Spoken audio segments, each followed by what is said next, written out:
Hello everyone, welcome to Go Global World, GGW Sharks. And today with me you see several sharks were invited to judge your projects, your pitches. And this is exciting. This is already the 8th event we've had for the past few months. And it's enormous. It's crazy how it's going because you guys are we have about from 100 to 300 recipes every week. And so many projects get interest from investors. I'm very grateful for your participation. I'm grateful for investors' participations as well. And it's time to kick it off. So everyone, please keep yourself muted all the time except for investors. Investors, please keep your video on if possible. And because Go Global World is organizer and sponsor of this event, I'm going to show a few slides about what Go Global World does for entrepreneurs and investors. So at Go Global World, we are committed to build digital Silicon Valley. And this is a platform and an app for startups, investors, and advisors, where startups get access to knowledge of how to start, grow, and scale a company, access to network, and access to opportunity to raise capital. And investors get access to deal flow and access to other investors. Please keep yourself muted if you can. So what I would like to say that we are not judging by how much money you have. We have different plans for every single startup, including a free one.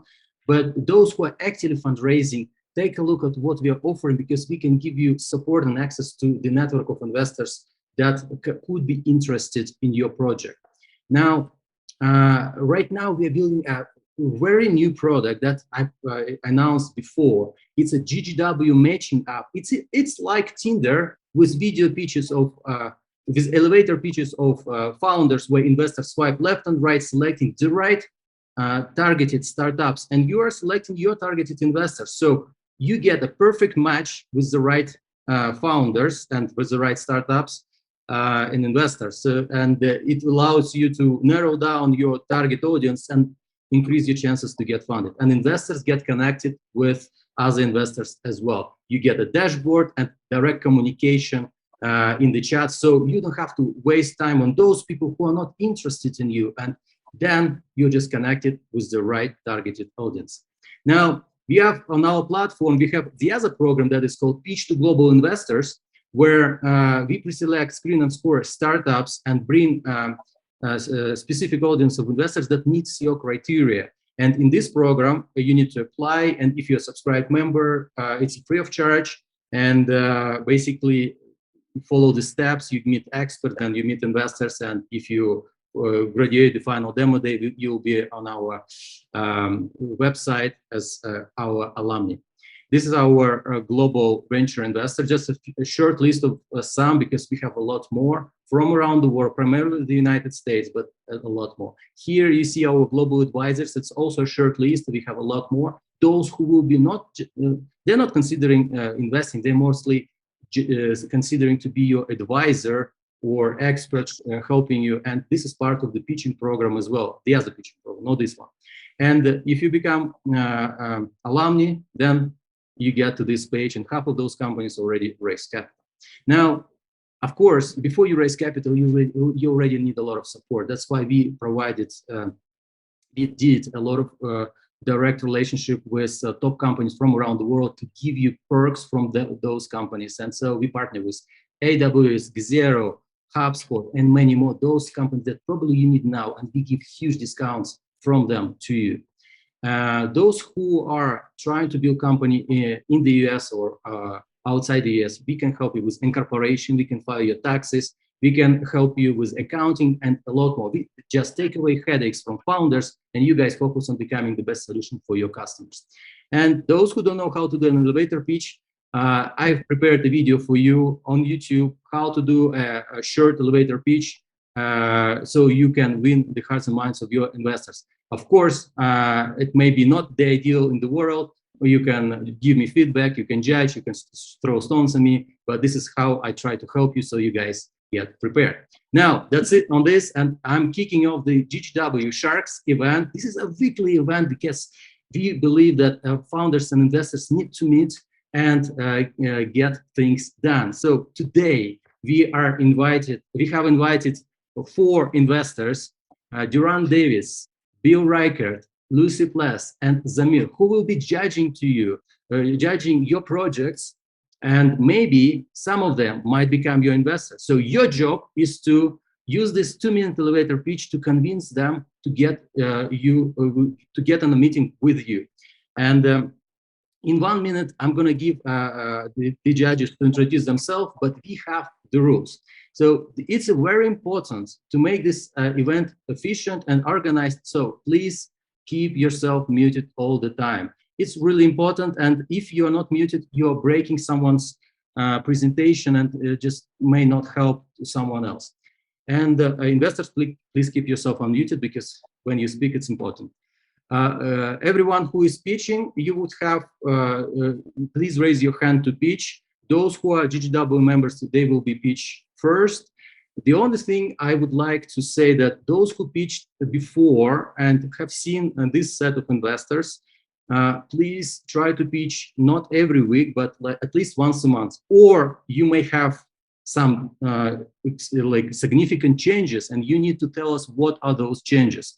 So otherwise, if you pitch the same thing, you may look a little desperate, and we don't want that. So it's 2-minute elevator pitch plus question. So if you don't make it within 2-minute elevator pitch, there will be a hard stop. No other things can be accepted. And it's a 2-hour event maximum. So please, GGW members, let me know who are here. So if you are here, just shoot me a message right here in Zoom. I'll let you speak first. And those who didn't pitch last time, also text me a message. So I can make an exception for you to pitch among the first as well, because you didn't make it last time.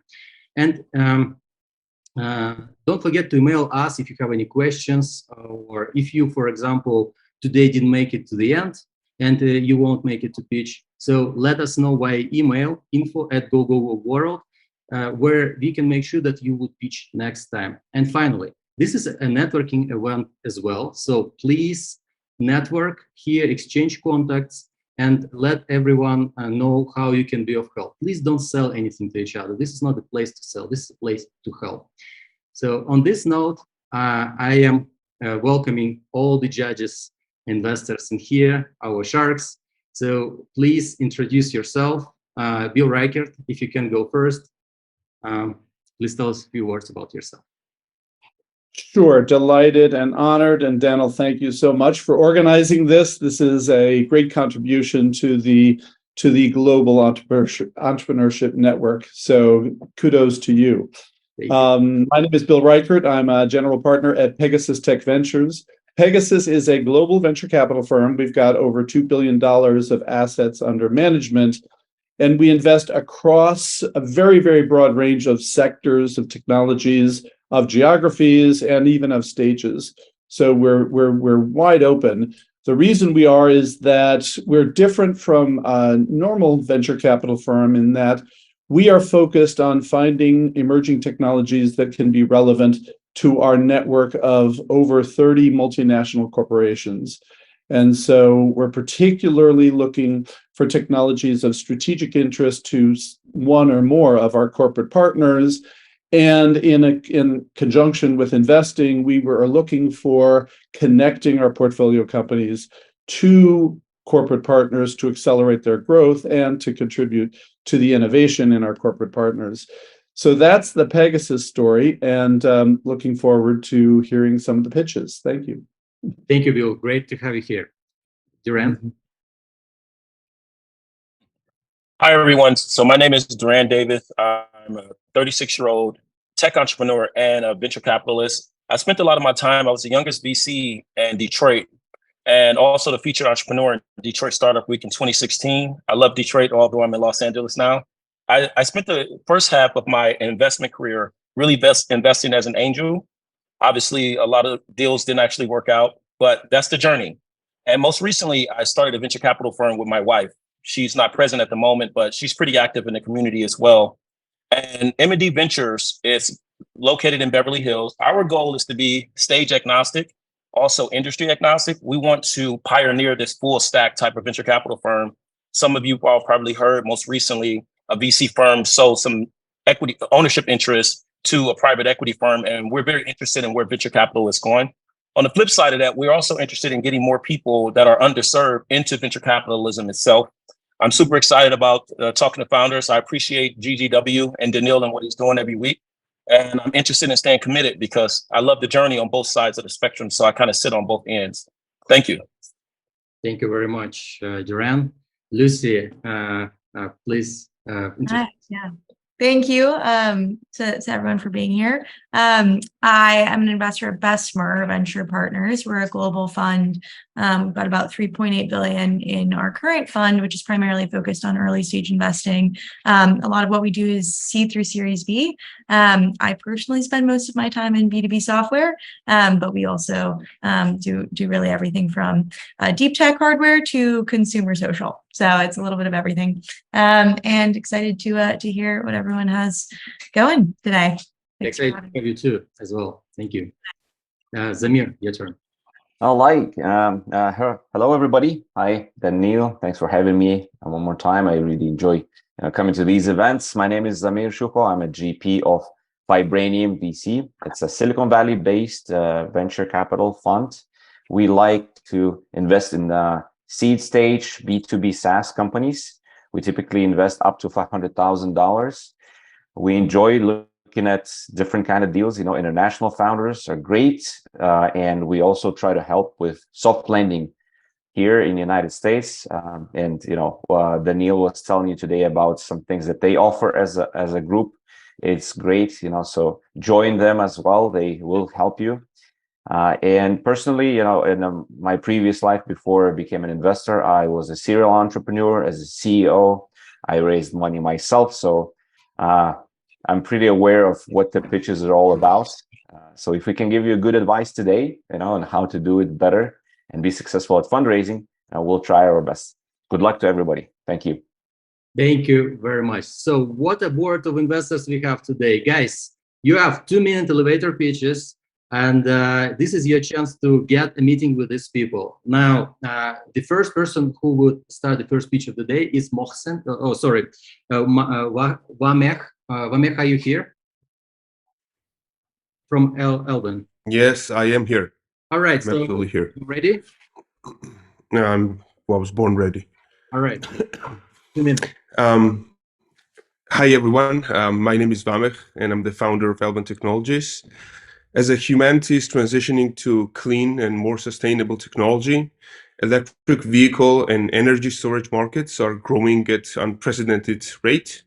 And lithium-ion batteries, which are the crucial part of these two industries, have a tendency to ignite spontaneously and cause major fires, very high temperature fires, killing people and destroying billions of dollars of property every year. And there is no solution to the fire problem or the fire regulations on the market currently. And at Elven, we use our flame-proof composite technology to build battery enclosures that provide complete physical protection from explosion, direct flame, and high temperature. So our invention basically provides the level of protection of very expensive hard materials, but with flexible, lightweight, and affordable technology. And we have just received amazing test results from third-party US labs. We became the part of Disaster X Lab at UC Berkeley and are currently in talks with Rivian, Lucid, General Motors, Ferrari, Volvo, etc. And we're now raising $1 million with a safe note to do pilots with these companies and find the perfect market fit and product fit. And we applied for several US grants, a total of $5 million of funding.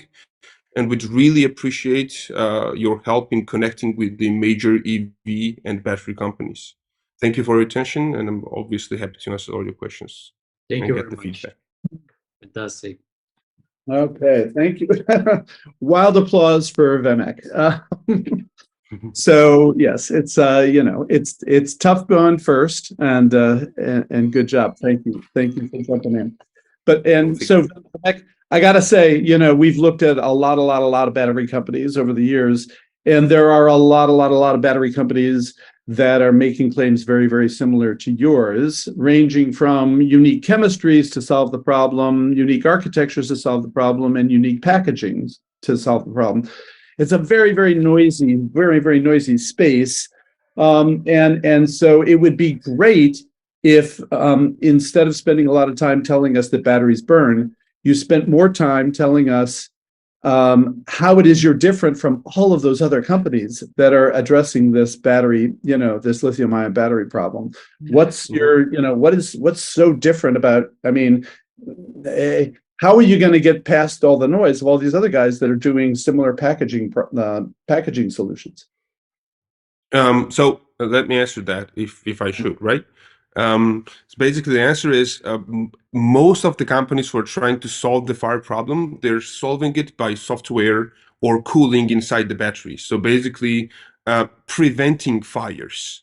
That's their major job. What we do is we don't prevent fire. We're the last standing protection, physical protection. So if all the safety properties fail, which still do as the fires still keep happening, then we're the one who stands on the way of the fire, between the fire and the battery and everything around it. So that's what we do. And on the side of where people do or other companies do the same kind of packaging, as you say, our major advantage is that we have a low cost and very high temperature and fire protection. And it depends on the size of the battery, how extreme the fire is. So companies have done good job in protecting lithium-ion batteries in laptops and phones and scooters, but not in big EVs and planes and buses, because these are so big batteries. They have a huge explosion force. So it basically shatters the whole protection it has around, and we protect against that as well. And so bigger the battery, higher the temperature, longer the fire burns. Phone takes about 5 minutes to burn out, and Tesla takes about 3 hours to burn out the whole battery. So what we do is we do the best temperature protection with a very low price and very low weight, which is very important for EVs. And specifically for EVs, because these are big batteries and the competitors cannot withstand that much flame, that much pressure, and that much temperature for that longer. I think, yeah. Thanks. And one more time, what's the name of your company? Elven. EL? Okay. ELVEN, basically Elvish. It's Elven made technologies. That's the idea. Thank you so much. Thank you. Thank you. More questions? Vivek, can you walk me through a bit? I didn't hear you mention this. This is Duránd, by the way. Nice presentation about your business model. In addition to that, I'm going to give you a two-part question. How do you fit inside of the ecosystem? Because when I think about who owns majority of the market share, CLTA, the Chinese company, so what's your strategy from business model to you being inside of the ecosystem to your exit strategy? Just walk me through that funnel, that pathway. Okay. What we're looking at this point is we want to start partnering up with several companies and basically prove that the technology works on that level of the size of the battery. And so if we look in how all the things work, most of the EVs and energy storage companies buy batteries from the manufacturers. So we either can get into the battery manufacturing level and bring the batteries to the companies already in the enclosures, or we can get into the companies who do EVs, or so they buy the batteries and they do the packaging and they put in the product, or we just get in the middle ourselves. We get the batteries, we do the packaging. There are multiple ways that it can go, and it mainly depends on what the companies that we work with prefer.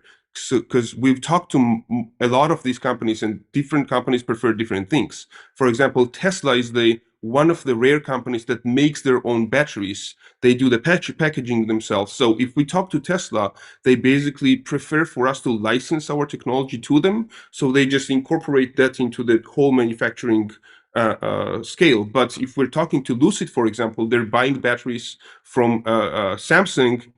So we either talk to Samsung and deliver. Yeah, that's what I'm saying. Yeah. So I have a quick suggestion. So you're explaining to me a lot of hyperboles. You're saying if we do this, if we do that, if we do that, and I wanted you to carve out exactly what you guys have tested, your investigation to your pathway to market. You're very clear in your communication, so I respect that. But you're saying if, and then that leads me to not know what you've done thus far. So my suggestion is you really, when you're talking to the investors, this is what we've done. This is what we tested. Here's our hypothesis. Here's where it was wrong. Here's where we actually are going now. And this is what we anticipate. And here's how we're going to play inside of the ecosystem. And here's our exit strategy. Because again, I like that you're clear in your communication, your confidence, but it's not quite clear exactly how you're getting into the market and how that pathway is going to work to exit. Because as an investor, I need to know exactly how I can like match that economically for my exit as far as investing in your company. Thank you. No problem. Okay. So let's move to the next founder, David Mead. You ready? Yes. Hello. Can you hear me okay? Yes. Yeah, you got Okay, it. Greg. I'm David Mead, the CEO of Terra Bioforge, and I sold my previous company, Lucigen, for $70 million 6 years ago, and also developed at the dawn of my career a molecular biology cloning technology that sold for nearly $1 billion in product for Thermo Fisher. Terra Bioforge has pioneered a synthetic biology platform that is 100 times faster and more precise than pharma methods to manufacture or discover bioactive natural products that are beneficial to humans, plants, and animals. We can dramatically reduce manufacturing costs of existing drugs and discover new ones faster. We have strong IP, we've got revenues, and we're looking to raise $3 million in a Series A round at a $10 million valuation. We're also one of only 2 companies worldwide with these SynBio capabilities, and the only one that's addressing them of this near-term drug production problem, which is a much faster and more affordable time to revenues. So the go-to-market strategy is to reduce the cost of goods for very expensive drugs and save about $1 billion in costs and license these 2 things for about $100 million in revenue per year. And I've already given this pitch about 3 or 4 weeks ago. So new traction, we have 3 peer-reviewed publications coming out, 1 in Nature, which is a really big deal, prestigious magazine. And we are onboarding new customers such as BASF, Biomedit, Valent, and Corteva, which could grow our revenues to about $2 million this year. And we're also getting a non-dilutive SBIR grant for new antifungal compounds from the National Institute of Allergy and Infectious Diseases, worth $300,000. And thanks for your time. Okay. Fantastic. Thank you so much. Thank you, David, again. Just to jump in again. So, David, I think I get it, but on the other hand, there are lots and lots and lots of synthetic biology firms. And so I didn't quite understand why why you say you're one of only 2 that it can do something specific. Yeah. So we have these tools for in vitroology, if you will. There's folks who use old school methods that are 100 times slower. And then there's newer in vivo methods that use CRISPR-Cas9. We're using it in vitro, and it's still 10 times faster than some of those more recent methods. Okay, so that's what you're saying. So you've got your breakthrough is somewhere in this speed up. That's what you're saying. So I could get 10 times the output or whatever. 10 times faster, which is this is a really difficult, complicated science, and time to market is okay. Okay. It would be, I think, a lot easier or clearer if you picked, I don't know, so we can, I don't know if insulin is relevant here or not, but we can produce 5 times as much insulin for 1/10 the cost as the current state of the art. I don't know if that's whatever, right? I mean, that's perfect. Thanks. I'm writing that down. Okay. I mean, if it's true, don't. No. Of course not. So I have That's exactly our value proposition. Thank you for helping me to understand. Dave, I have a question and I have a short comment. So the first question would be, talk to me a little about who your client is. What companies are those? And the suggestion is, if you're raising $3 million at a $10 million valuation, probably best not to call it a Series A, because typically Series A starts at 25 million valuation. Call it Seed Plus, call it pre-Series A, call it something else. It's just, it would confuse investors a little bit, because this is a typical seed size round. That's great. Thank you very much for that. And so our clients are companies in all kinds of sectors: cosmetics, drugs, animal health, aquaculture, supplements who use what are called natural product compounds, not. So what would I'm be not the talking about low-hanging fruit? nutraceuticals, but Yeah, drugs. I'm Low-hanging interested in fruit. like who you're targeting first, like who you're going to capture first. Yeah. Go to market.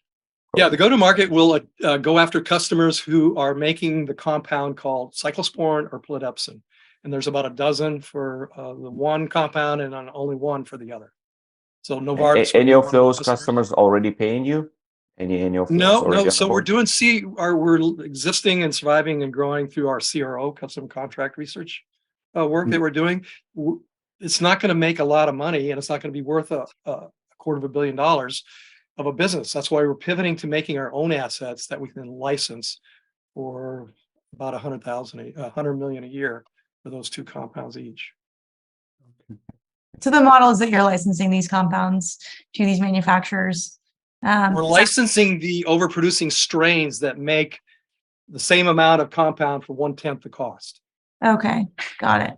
I mean, this is probably just because I'm not, I don't spend much time in this category, but I think it'd be helpful to understand like what exactly it is you're selling and like what the model actually is in terms of like the product. Because when I first heard it, it sounded something like services. Like you might be doing some more hand holding with the customers that you're proposing to work with. We are living by our service businesses, you're correct. And we want to make our own assets, genetically engineered strains that overproduce multi-billion-dollar drugs for 1/10 of the cost that they're doing it now. Yeah. This has been very helpful. I'm not saying these things clearly enough. Thanks for pointing out that. Info. Okay. Exciting stuff. Okay. Good luck, Dave. I appreciate that feedback.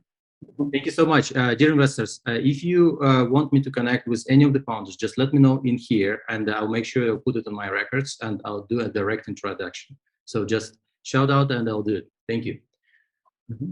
Okay, please, let's move on and please, let's invite the next founder. That would be Alex Chi. Alex, are you ready? Hi, I'm ready. My name is actually Sergey, just a different email. I tried to change the name, whatever. Can you please turn on your camera? Okay. All right. So you have 2 minutes. Go for it.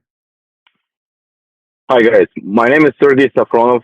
I started a moving company 2 years ago. The initial idea was to make money by selling leads to moving companies.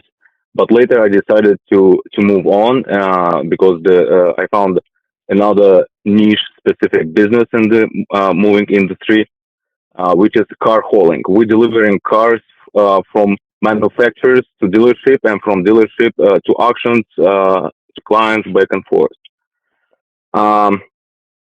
Since I didn't know about a short brief story, I didn't know much about the moving business, the moving industry, and the car hauling industry. So I decided to go first to learn about it. So if you will go to my TikTok channel, which is now has more than 2 million video views already, during the past year, I was trying to build a strong moving company brand, and right now I'm looking for $300,000 to buy first 3 trucks and hire first company drivers. So I'm looking for $300,000. This is the car hauling business. We're delivering cars for dealership, auctions, and private customers. On average, one truck generates about $220,000 revenue a year. The margin is about 20%. And I see the way to build a company close to U-Haul, which is now like $9 billion company. That's my pitch. I'm ready for questions. Okay. Thank you very much. So, thank you, Sergey. I mean, again, God bless. This is not a venture deal. This is a friends and family and bank deal. I mean, so go get some friends and family, maybe a rich uncle and maybe a banker who will, who will finance the truck and prove that you've got a, scalable, high growth, profitable business. And then maybe somebody will buy into the U-Haul of car hauling, maybe. Just a thought. And I can add something here. So yeah, when it comes to venture capital, we like scalable business models, and typically we like to see some tech. So if you find a problem in this market and you find a good technical team that can create a solution that would, I don't know, organize truck owners, to kind of like Uber style model to use that software, etc., then this is a pitch in front of a venture capitalist, where you have some kind of a technology solving a real problem for a big amount of people. Okay. All right. Thank you very much. Appreciate it. All right, thank you. All right. Mohsin, you next. Thank you. So, hi, everyone. I'm Mohsin. I'm the COO and co-founder of Amatech. And I just want to start off by saying that the US is currently short of more than 5.3 million homes and counting. One of the largest reasons for this is that home builders are simply unable to keep up with the ever-growing demand and this is because traditional building methods are just not efficient. This is precisely why the prefab industry has been gaining momentum as a way to lower some dependence on physical labor, which in turn improves productivity. Unfortunately, at its current stage, the prefab industry is still too heavily reliant on labor, given that it's continuing to utilize outdated, labor-intensive building materials like lumber, concrete, and masonry. Needless to say, the most powerful solution to this crisis is to introduce a new building material with new capabilities and limitations that can allow for major increases in automation. While it's easier said than done, Amatech has succeeded in just that. We created a new and advanced building material by the name of high-density gypsum, or HDG for short, which is the most compatible building material with automation out of any other that exists today. Amatech's team of experts and engineers have also developed a new method to prefabricate homes, which allows us to build them significantly cheaper, exponentially faster, stronger, and much eco-friendlier than anyone else today. Now that our technologies are fully developed, we are ready for implementation, and as a result, we'll be raising a $3 million pre-seed round. We already signed an LOI with a lead investor as well. Thank you for listening. Fantastic. Congrats with that. Okay. Mohsin, the punchline here is you've got a better gypsum, right? But gypsum is used, so gypsum's used, very, very broadly and widely.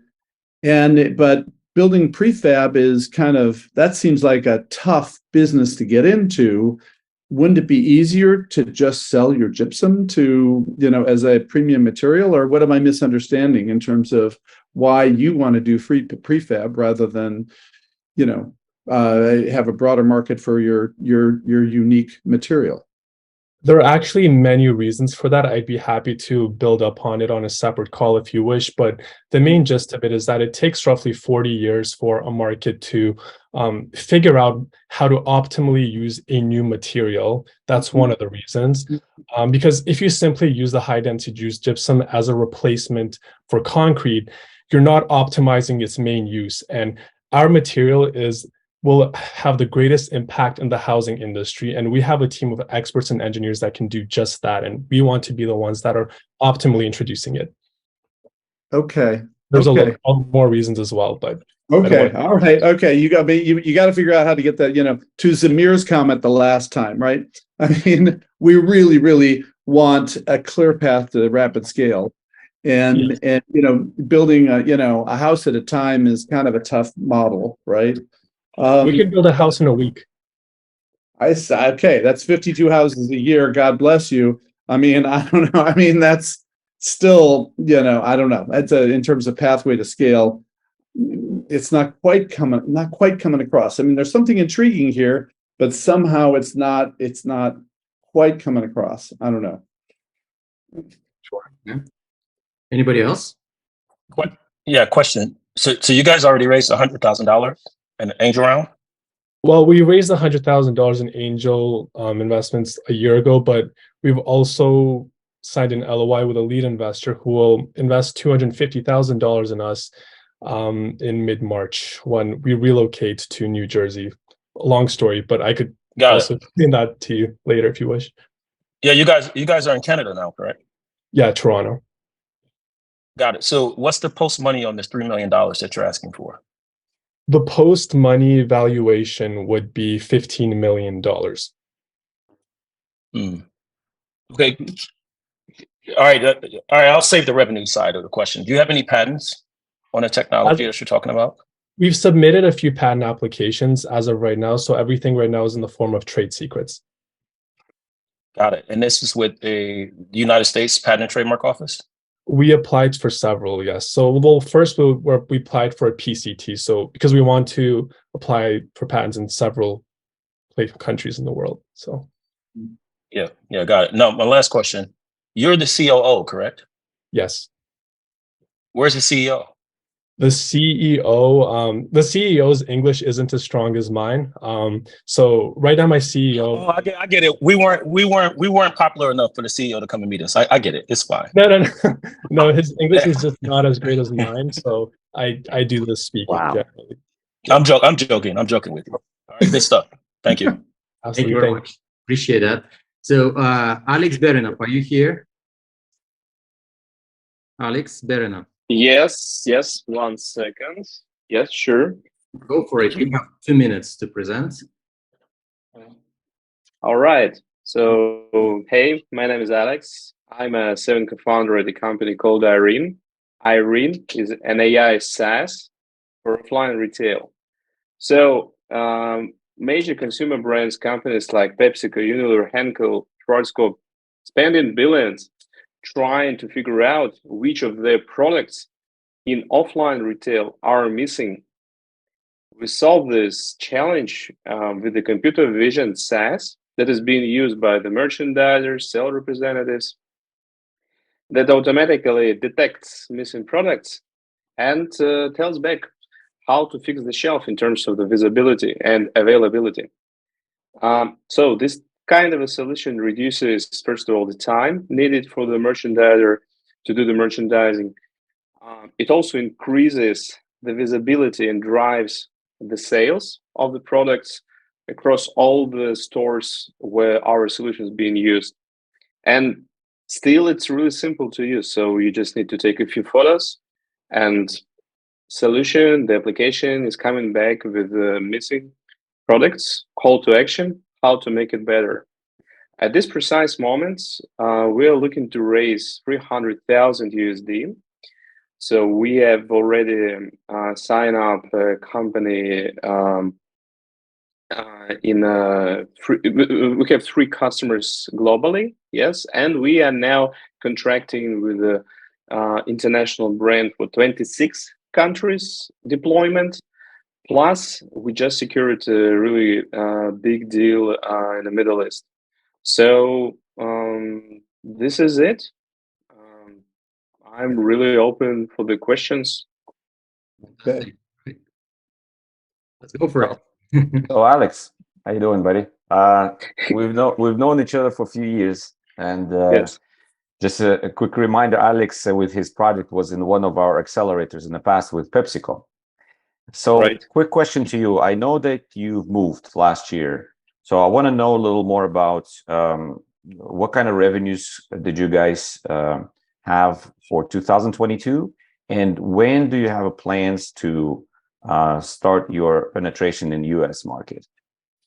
So yeah, I will start with the last question. So yeah, I'm now applying for O1 visa. So do all the penetration market and customer research remotely. We have 5 advisors. 2 of them are from the US, ex-VIPs from the consumer brands companies. The current revenue. So for the last year, so it was really small, yeah, because we were building the international traction practically from scratch. So it was like 100,000 USD for the whole year. And the plan for this year is to have 80,000 USD MRR in December. because we already signed up a few big brands, and there will be more deployments this year. And I'm raising actually to get additional people on board, and then have the projects rolled out. You said 63 to 80,000 monthly? Yeah. Was that the number? Yeah. Okay, Zamir. So then I'm gonna blame you for letting, Alex get away with the line. I mean, getting away with the line is, quote, all you have to do is take a few photos. I mean, give me a break. I mean, it has to be, it has to be automatic, human independent, real-time continuous monitoring. You can't, I mean, what you said sounded like you got to have somebody run around the store taking pictures of shelves, which is obviously, I can't believe that that's what you're saying. I mean, but that's what it sounded like. And so meanwhile, there are a bunch of guys out there that are doing this store shelf monitoring for exactly this purpose. You got to tell me how it is or why it is that you are so much better than everyone else that's doing the shelf monitoring. So I'm in this business for 6 years already. So I competed against the biggest company in the market called Trax. Okay. So they actually, so they burn a lot of cash. They have really great cases. However, the solution-wise, they still are having people in the loop doing the same kind of a process, not automatic, which costs 3 to 4 times more for the end users, for the customers, and actually is not bringing half of the value that we are bringing with the real-time recognition. So they can do image recognition in real time. However, the cost of it is so high that nobody usually sign up for this kind of a idea, and they cannot go back offering the same kind of a solution because they offering too high accuracy rate, which is 98%, and we offer 95%, which is automatic. And so they can't cannibalize this differentiation of 3% without the drop in the price that they actually don't want to do. But you said, the way you said it sounded like human in the loop. No, so for the tracks, yes.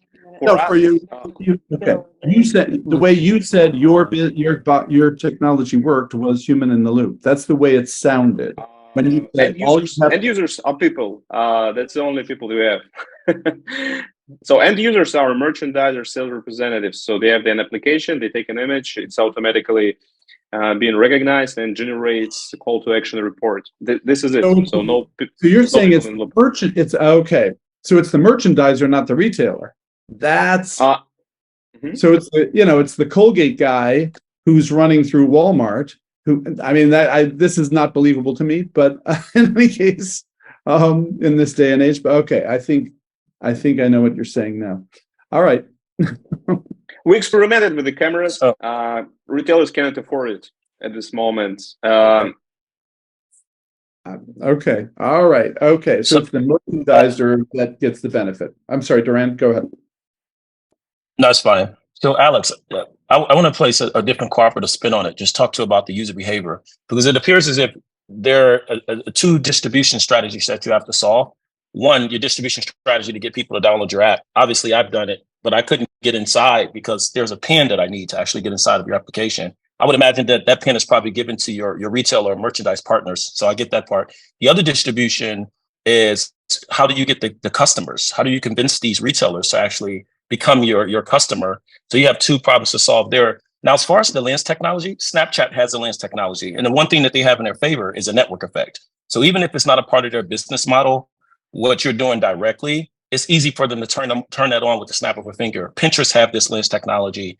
Google Lens is an app that has this lens technology. So what I would be interested in you communicating about is, one, how do you even get people to download the app and shift that behavior? When I go in a grocery store, for example, I have to hold my 10-month-old daughter while my wife is shopping. My sons are helping my wife. The last thing I'm thinking about is putting on my phone and scanning. But then you're telling Bill that, it's not about me as a consumer. It's about the people that work at the actual store. They all have this technology in their apps. I'm the guy that walk around and ask the Walmart guy, hey, what are you utilizing? Oh, we have this technology in Walmart where we can understand exactly how our shelf space is. They have it in their apps. Like Walmart has this, Home Depot already has this. So I'm interested in, how do you convince them to not utilize their own technology and utilize your technology in addition to shift that actual behavior in the market?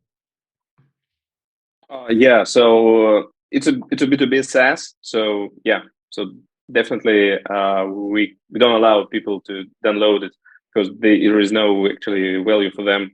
So it's being distributed between the companies that sign up with us. Yeah, for instance, Colgate. So, and we just set up a pin for their merchandise sales representatives. Yeah, so thank you for the good point for the Snap and for the Google. Yeah, so definitely need to investigate on this. So it's a B2B sales that we're engaging in. So it's long. Yeah, so it's not that easy to sell. However, the lifetime value is really big. So throughout 6 years, I don't have a single customer that I sign up, and I've signed up Mars Pet Care, Unilever, PepsiCo, Henkel Schwarzkopf. Not a single customer actually left. So it means that the LTV is enormous, and so they're growing. So they grow in 2-3 times in terms of the revenue. So it's really good customers that have really big pain.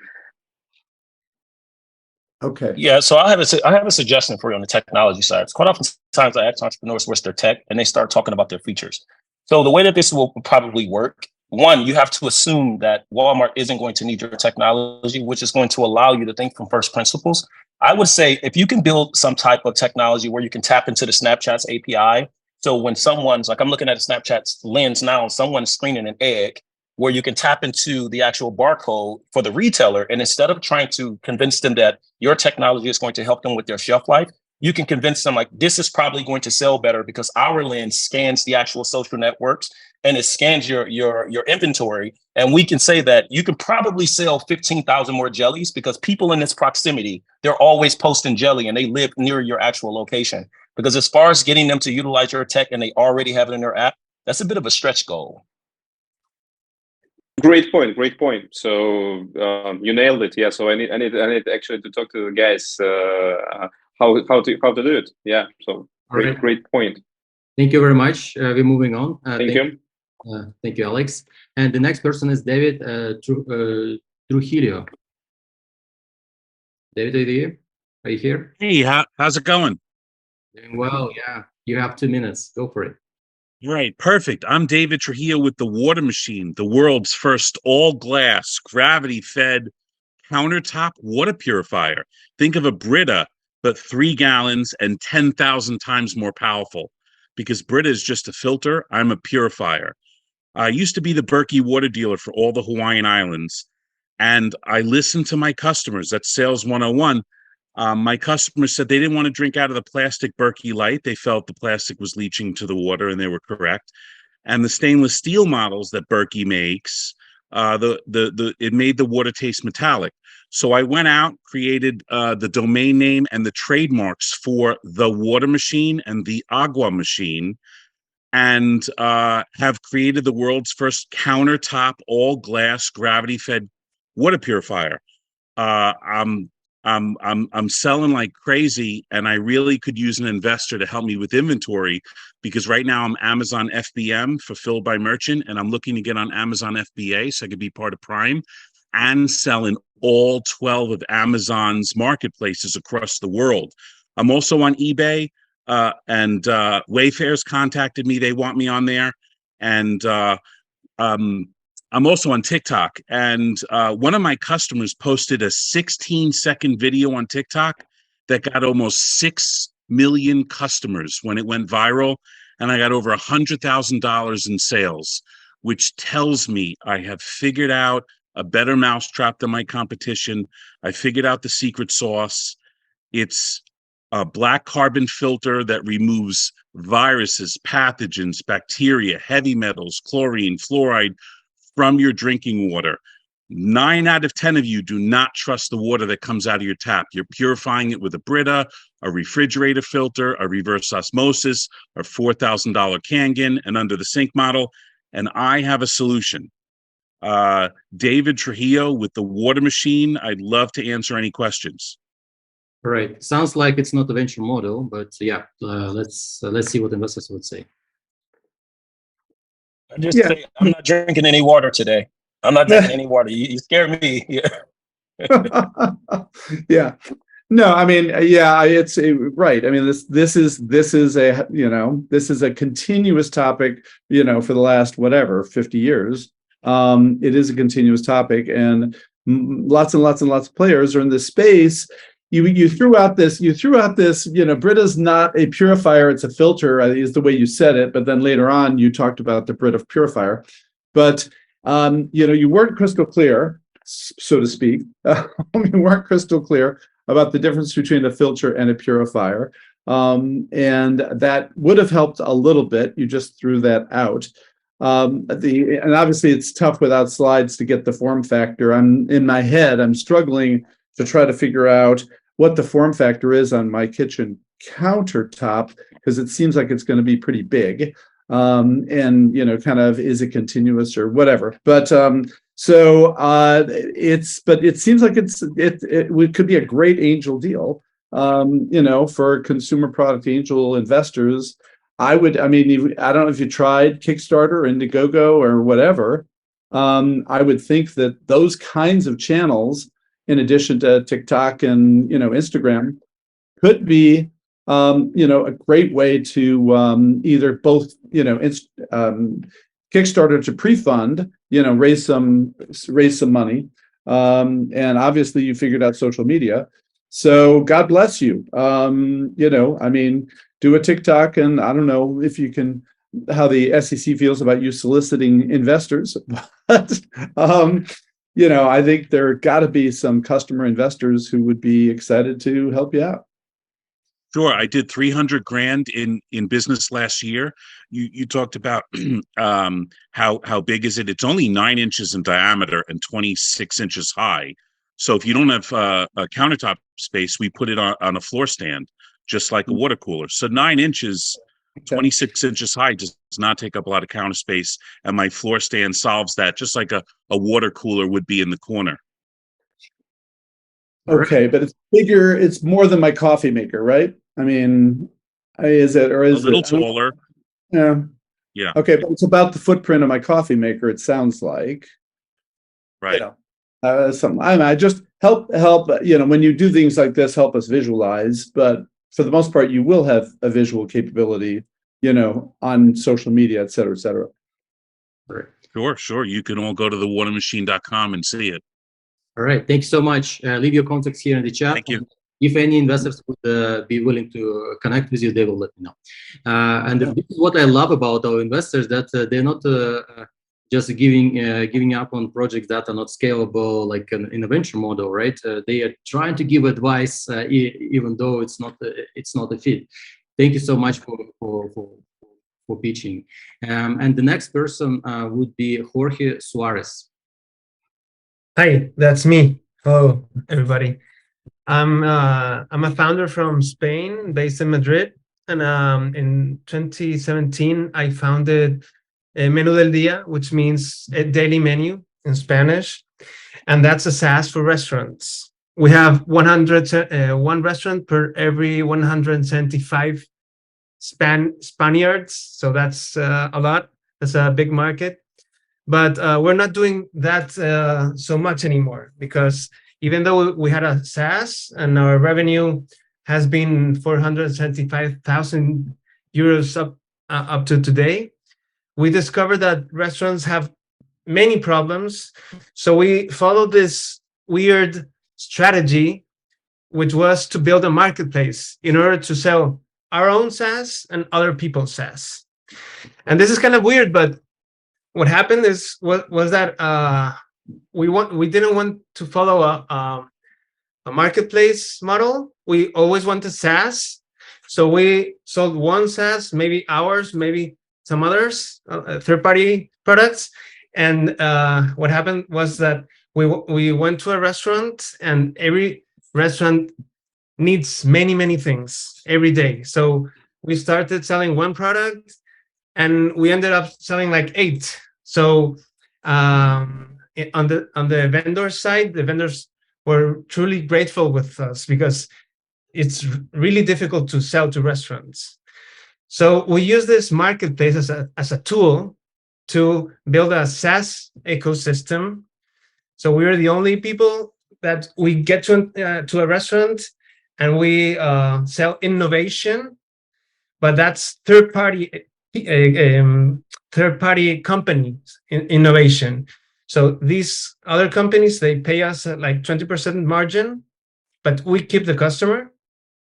So our marketplace is basically a place where we show technology, we explain it, we help, we put them in contact with each other. They buy it, the restaurants buy that, and we're building this back office, which is a tool in order for an owner to handle, to manage every tool they have purchased, every digital solution. So they are like not trapped, but they truly are really comfortable with that. So they start buying one and maybe two digital products. They end up with 8 digital products, including, your Facebook, your web page, our own SaaS, and they end up with a tool, a multi-tool management tool, managing the whole restaurant with this GastroCloud 360, which is the name of the. All right. Thank you so much. Of that. Yeah. All right. Appreciate it. So sorry for my fluency. English is not my, it's long time I've spoken English. Let's get into questions. Are there any questions so far? Bill? Okay. Well, Jorge, again, I mean, it's more feedback. It's questions, which is I heard a lot about SaaS for restaurants and SaaS marketplace for restaurants and SaaS marketplace for innovation, which was very vague. And at the very, very, very end, you said Facebook and web page. Okay. So it was very hard to track sort of specifically what you're doing and why what you're offering is so much better than any alternative for these restaurants. Right. And you just didn't quite bring it together. If you were, I don't know, there's got to be some value add other than saying, hey, there's a web page guy and there's a Instagram guy. I don't know, but it wasn't. You need to tighten it up, and I appreciate and I know it's a little unfair because English is not your native tongue. Sorry for that. Yeah. But you gotta clarify that a little bit more. So you're absolutely right. Thank you. There are plenty of really interesting businesses that are building software for restaurants. Like Toast is one of the most successful software companies that we've seen in the last 5 years. A lot of what they do is around the payments layer, and I think it would be helpful to understand what exactly you're offering to these restaurants, as was just mentioned. But it also might be worth thinking about where the value really is for your customers. And I think payments is a great place to start. Any sort of true core functionality software around ordering or scheduling, that stuff is more of a pain point than marketing, I think typically. We have 32 main partners, and what is really truly important for restaurants is the information so they can decide which of the offer to pick. And that's what we do. We filter what's not good for them, and we show why these couple of solutions are good for your bookings, for example. So there's 15 solutions for bookings. You can choose between 2 or 3. That's your choice. I'm just helping you understand what there's in the market, and then explaining why the others are not good for you, and you should take one of these 2.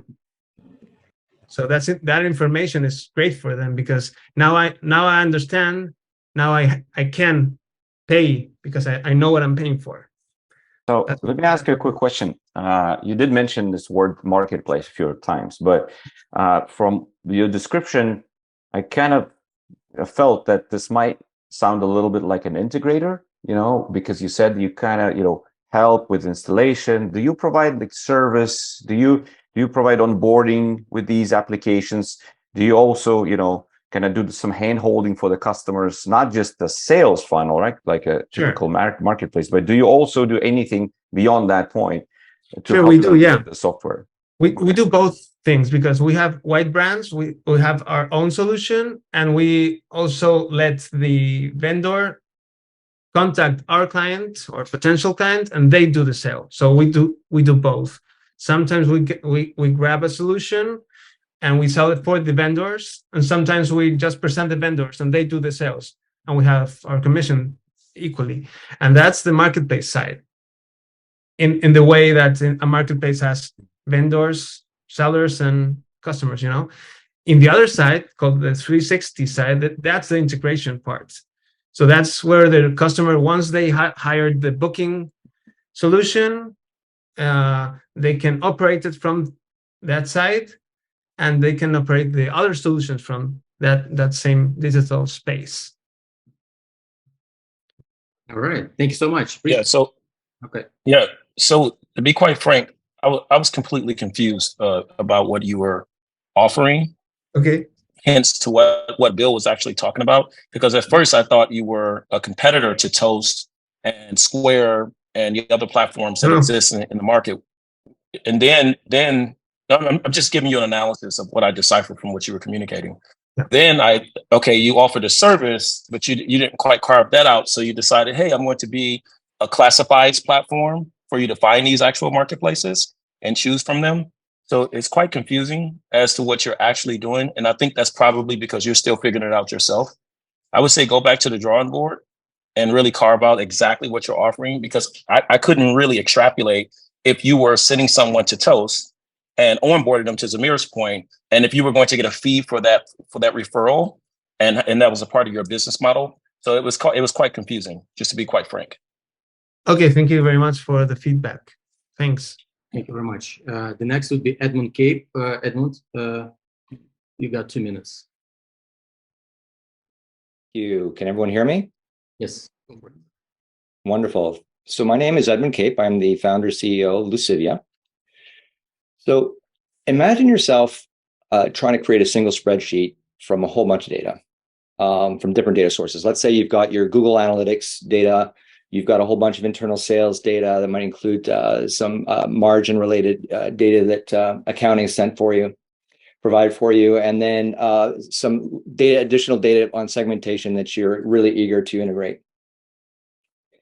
The problem is, when it comes time to getting into that single spreadsheet, you realize you might not be able to do it. And so if you have the opportunity to delegate it to someone in the back end, that's what you'll end up doing. And at the end of the day, this is a real bottleneck given the large investments in IT and data pipelines. It's kind of like the days when before we had word processors, where we would write out a letter and ask someone to type it for us, and a day or two later we'd get it back. And in the event that we wanted to update the draft, no problem, just submit that request, and a day or two you'd get your letter back. Highly inefficient. And that's where we are today.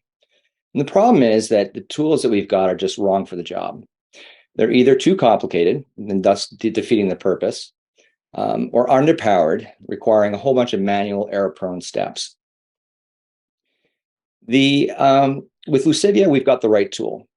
To succeed where others have failed, we took a completely different approach. We produce fast, ready data using a hyper-efficient, analyst-centric process. 3 steps. Gets your job done in minutes, not hours or days, minutes. It's a value prop at the low end that's worth at least $1 million per generic FTE across the organization, per 100 FTEs, $60,000 per analyst FTE. It's a SaaS business model with an average of $1,000 per year per customer. We have a completed MVP with hands-on user feedback. We are looking to raise $150,000 using a SAFE to build to a $3 million valuation within a year. We're also looking for companies to pilot our fast, ready data platform. In 2 years, we estimate a $5 million annualized revenue and a $3.4 billion TAM. Thank you. Thank you, Edmund. All right.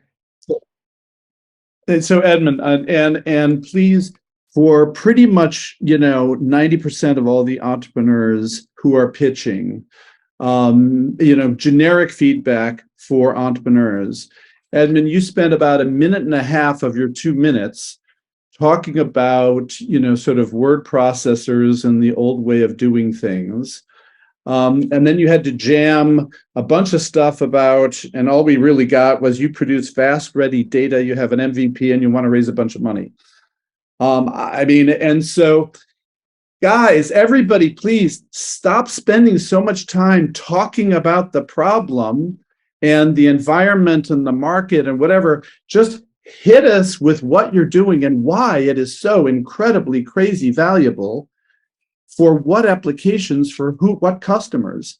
And so, yeah, we sort of get that people use data and data is a mess and, but somehow magically you've got some secret that makes data less messy and you have an MVP. We don't know, you have customer feedback. We don't know what you actually proved. You make all these assertions about, hundreds of thousands of dollars saved per 100 FTE or whatever it is. But, you didn't paint any clear picture of what it is you're really doing, what the secret sauce is, and how it is valuable to whom, other than at a very, very high abstract level. So if you had spent the 2 minutes, talking about that instead of word processors, maybe we'd have a better understanding of what you're doing. But instead, some of us are a little frustrated. So can you tell me in one sentence what you do in a sentence that makes it clear to all of us, kind of, what you got that's amazing? And don't say fast, ready data, okay? Can you, Edmund? Yeah. Where managers today in analytics companies complain about getting basic reports out in 2 to 3 weeks, and we get it out in a day. And how we're able to do that is through an analyst-centric approach that has a mathematically validated workflow that just turbocharges the whole process. Yes. Almost. Emmett, Okay. I think your PhD in this case is kind of affecting you on the negative side. So yeah, I completely, that's my 10-month on the background. So first of all, I want to say to you, your image was reversed on your backdrop. So for Lucivia, your image was reversed. So you might, it was reversed. So that, I have to agree with Bill. I looked at your company has been around since 2016. And now you're recently raising $150,000. That's a long time, almost 7 years. And you're not saying, hey, over the last 7 years, this is what we've done. Here's where our revenue had been 2017, 2018, 2019, 2020 during COVID. And here's where we are now. Here's how we're actually going to grow that. My quick advice to founders as well. It's a lot of stuff that you guys can do before you come and ask for investors' capital. Like I know I would have been on LinkedIn saying, hey, guys, what you work for Twitter? Hey, can we talk? Can I buy you a coffee? I'll drive out to San Francisco. Hey, I built this cool software that can parse through your data. I would love for you to actually test it. I would be on every single campus, talking to the deans. Hey, I would love to come and show you some new information to your software students for free. I will be doing so much before I actually come and talk to the investors just to carve out the value proposition, especially when I look and see that your company has been around since 2016. So I don't really have much more to communicate, but I agree with Bill on that perspective. I have one short comment, and this would probably be for everybody. So, this particular example, data management, this is a pretty packed space. There's a lot of startups out there. There's a lot of, mid-sized companies that do that. So the important thing is when you pitch is, you try to explain very briefly to the investors and judges, how are you different from everybody else and why you're the team who's going to succeed? Because, when it comes to investment, we have so many things on the table that we are typically comparing these startups to each other, saying, hey, which one I want to invest this month. So it's important to differentiate yourself from everybody else and explain briefly to investors why you're the ones that they need to bet on, why you will succeed, why you will win the competition. Thank you. Thank you so much. We appreciate the feedback. Guys, please accept this feedback and take it seriously, because this is your chance to improve. Don't take it personally. This is your opportunity to actually get better. And next time you're here, show us the difference and really get the attention of the investors and maybe. Absolutely. Thank you. Thank you, everyone. Really appreciate it. Thank you. Okay, good luck. Jamie Van Doren, you next. Jamie, you there? Yeah, sorry about that. Can you guys see me? Yes. Okay, 2 minutes. Go for it. Thanks so much. So I'm Jamie Van Doren. I'm the founder and CEO of Neverending. Here's the thing. More and more of our lives are spent online, and I think it's safe to say that most of us just don't enjoy it. There's this pressure to present picture perfect lives that don't exist, social comparisons, trolling, racism, bullying. It sucks. And the thing is, it doesn't have to be that way. We can make it so that you could interact online, be heard, share anything that you wanted without ever being in front of a camera. So that's what we're doing. By leveraging video game engine technology and AI tools, my team and I are building a SaaS platform where individuals and teams can express themselves through animated avatars and studio quality animated videos. With most Pro Tools, it takes on average 45 hours to create 1 minute of animation, and that's too long. So using our unique video game style approach, we're reducing the time to 1 to 2 hours. So why animation? Because with animation, you can be anyone, you can do anything, and you can tell any kind of story. And it's popular. It's a $391 billion market that's expected to grow to $642 billion by 2030. Now, the past 2 years, we validated the market with some early tools and have grown to nearly 30,000 users. We 10x'd our revenue from 12,500 in 2021 to 140,000 in 2022. We're projecting to 5x our revenue for 2023. We've got about 120,000 of potential business in the pipeline already. Now, we know that it's teams that make unicorns, and I've built a pretty phenomenal team, like Sherry Gunther Sugarman. She's a multi-Emmy award-winning animation producer who's worked on shows like The Simpsons. Andy Johnson is a video game producer who's worked on games like Minecraft and Pokemon. Christy Weary is a genius developer and machine learning experienced. I have 20 years of business development and marketing experience. And here's the thing, being Latino and growing up in extreme poverty, I also happen to be one of our ideal customers. I hate having to be online. We're raising a $1.5 million pre-seed round to build out the full 3D animation suite, grow to 90,000 content creators and 750,000 revenue for 2023. I'm happy for any questions. Great presentation. Thank you. Oh, wow. I'm really all blurry into the blue. Sorry about that, everyone. So, I get avatars and animation. I didn't get the we hate being online part. I just didn't connect with that. I mean, because I guess I'm confused who your customer is. I assumed online animation meant your customer would be commercial, but I'm guessing what you're saying is your customers are individuals, and you're gonna reduce it from, I don't know. Forgive me. I didn't connect. I absolutely understand, and I have to do a better job with that. So let me just explain. My last role was CMO, and so I clearly see the B2B opportunity, but we all know that the sales cycle and the adoption cycle can be really punishing, especially for an early stage company. We think content creators are our best early customers because we know where they are, we know how to get to them, they're excited to engage with new technology, and they can do something no other customer can, which is prove out the value of the platform at scale. So as an executive, if you see a 24-year-old TikToker or YouTuber creating really interesting and popular content with a tool, you're going to want to check that out. And we know that because you've probably seen ChatGPT, you've probably seen Lensa and other things, which have all been kind of brought to our attention through content creators. Does that answer the question for you? Well, that part of it makes sense. I get it. There are people doing that. I didn't get the "we don't like being online" lead in. It just, I mean, I didn't. So I'm still, because I'm not going to hire a content creator to do my TikTok posts for me as a person, but I would as a business. But that doesn't connect with the "we hate being online." That was my confusion. Content creators, people online, the price of entry is putting your face and your life on display, where people are going to hit you with really nasty and negative comments. But you don't have to put your life and face on display if you're doing animation.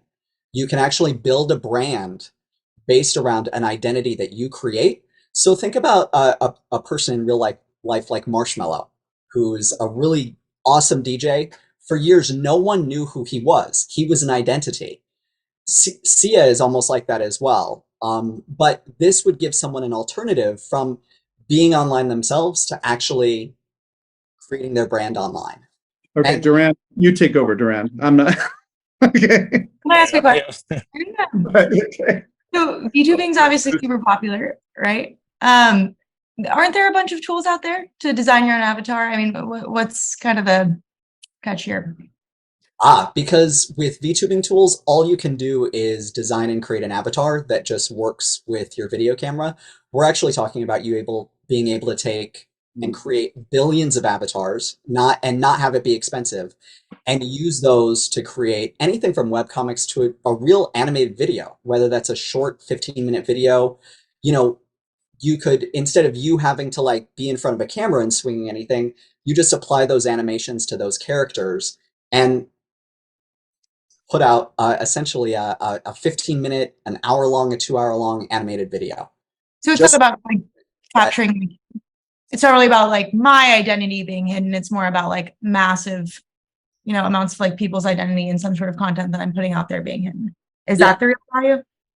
Yeah, I think it could be. I think you could use it, obviously, for VTubing, but there's more value if you're actually creating additional kinds of content as well.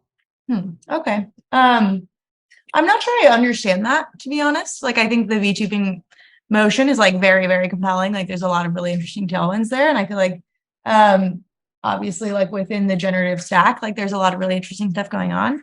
I guess like my confusion is like your differentiation between like the standard, like there's like a bunch of tools out there for designing your own avatars we just talked about. And so I guess like for me, having a clear differentiation from you versus them would be helpful going forward. Okay. So Jamie, I would say I have a lot of questions, but obviously we're short for time. I did get a message from my wife, who's my partner in MD Ventures. For some reason, she knows something that I don't, because she says she's interested in talking to you. But are you familiar with Genies, the company Genies? Yeah, absolutely, super familiar with Genies. Yeah. So are you guys doing the same thing? And a quick answer, because I have two additional questions.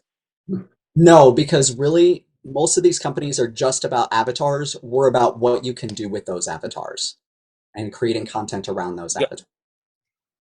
Got it. So the biggest problem with this whole digital and virtual goods, because this is particularly my space, is how do you extrapolate those goods and take them across other platforms? So how, when I have this kaleidoscopic identities are going to be the next wave of the internet. So I get that part of it, although you didn't put that in your value proposition. But how do you take these identities? I created identity with never ending, or some form of an avatar, or other virtual goods. I have a cool sword. How do I then take that to Snapchat's keyboard? How do I then take that to the filters on Instagram, where these platforms are only interested in the assets that they actually have? Where does this identity live once I create it on your platform? Here's the fantastic thing, is that content creators are usually curating their content across many different social channels. They're not filming a video on TikTok and then filming the same video on YouTube and then filming it on Instagram Reels. So they'll do the same thing that they can do now, which is download that video that they've created and post it across any platform so they can monetize it the same way that they do now. But the thing is, and again, I'll be short here, because obviously my wife wants to talk to you, so we'll talk to you again offline. Don't mention Marshmello, because he had a record deal. Like, I come from the music industry. He had a hit record. The identity that he had after was just very low consequence to his success, because Geffen Records signed him, which is owned by Universal. So the whole head thing, and I'm a DJ myself, that was afterwards. What you started with talking about identities, you led with the avatar. Then you said, well, don't ask us many questions on that, because that's just one part of our vertical. But I'm focused on the avatar because, again, you mentioned the content. That's not my question. My question is, if I create an identity, a specific avatar, and I want to take my avatar, not my content, not like taking my video and uploading it to a reel, or taking my reel and uploading it to a short, how do I get my identity out of your environment into another environment? We would be able to, it's not on our early pipeline because we are focused on content, but we would be able to create an API that allows you to upload that that allows other platforms to let you use that avatar. That there's no other way. But that's it. Yeah, I get you, Jamie. But that's assuming. Yeah. Wait a minute. That's assuming that Facebook or Meta is going to agree to allow your API to connect with their technology. That is the same problem that every single company has. There is no way to move something from one app to another app. They're closed systems without an API. They're just not. All right, we'll talk. Yeah, and I appreciate it, and I love the back and forth.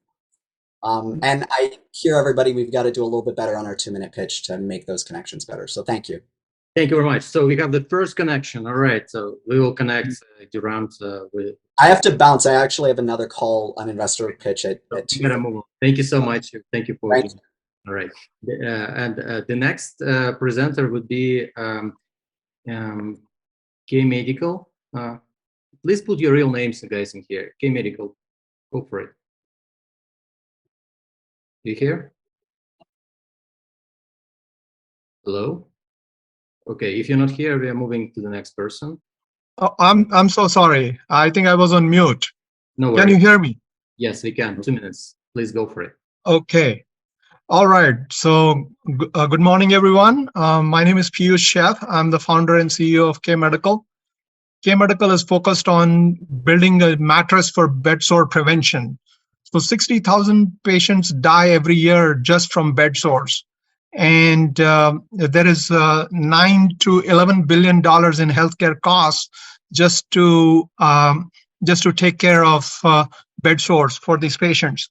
And what we have is a very disruptive technology that will enable a prevention of bed sores.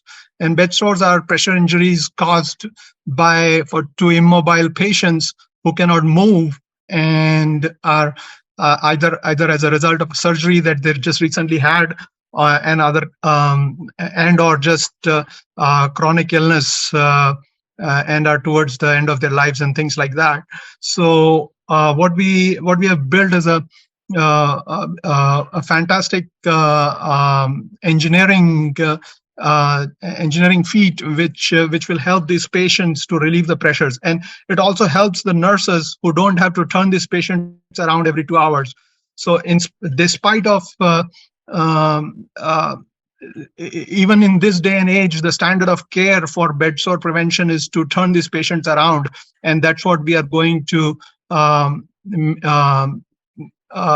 overcome and help the caregivers to not have to do that on a regular basis. So we have applied. We are funded by SBIRs through National Institute of Health, and we are now in our phase 2, and we have shown the proof of concept, and we are looking to forward our commercialization efforts, and we are seeking $3 million in funds with a post-money valuation of $10 million. All right. Thank you very much.